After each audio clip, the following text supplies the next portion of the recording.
Hey, this is Dr. Campbell. Today I want to talk about how to improve school discipline.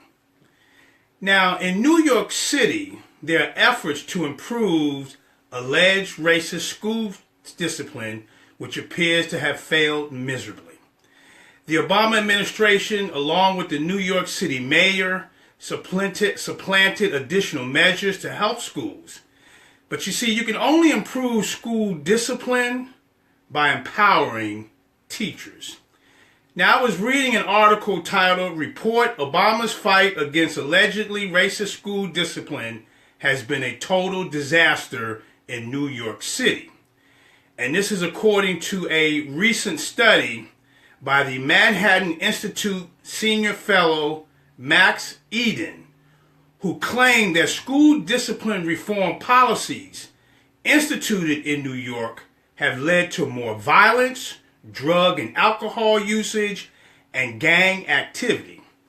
Also, teachers report less order and discipline, and even the students reported less mutual respect among their peers, as well as more violence, drug and alcohol abuse, and gang activity. It also had an impact on them from a racial perspective. Non-elementary schools where more than 90% of the students who were minorities experienced the worst shift in school climate under this reform. Now, Mayor de Blasio elected to require principals to seek written permission to suspend students. He also introduced a $1.2 million initiative to train staff from 100 New York City schools in restorative justice and the school climate leadership team to evaluate and report on the progress of his discipline reforms and their impact. And that's according to the author of that article. Now, this is the problem with the plan to eliminate the discipline. It does not empower teachers who are the frontline workers. This decision is paramount to a power over decision for which many politicians make their decision. They made this decision because their basic belief is that the educators are too lazy or unwilling to improve school discipline. Therefore, they emphasize tight controls, threats, and punishment. One example of this type of leadership was the threat to the public schools through a Dear Colleague letter.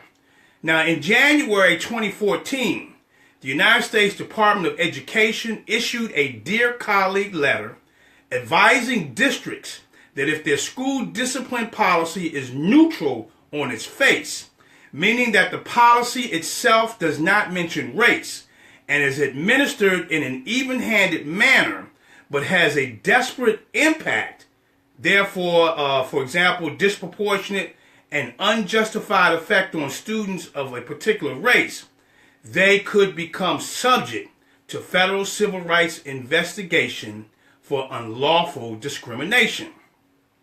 Now, in response to this letter, 27 states revised their laws, which caused school suspension rates to plummet. In New York City, there were 53,504 suspensions during the 2013-2014 school year. During the 2015-16 school year, that number had fallen to 37,647, which is a decline of more than 29%. However, this decrease was not without casualties. For example, minority high school students were impacted by the new school discipline regulations. Since 2013, which is the inception of this program, the reading scores for minority students have plummeted from a passing rate of 71.2% to a rate of 60.2%. It's almost 10%. Furthermore, the math scores for minority students plummeted from 67.4 to a rate of 49.9. So that's almost 20%.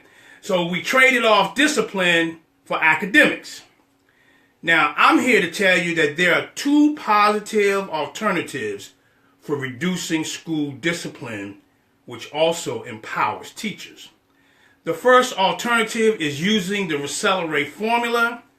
The Recelerate formula provides schools and teachers a formula for determining possible racism against students in their school or school district without teachers becoming offended or defensive.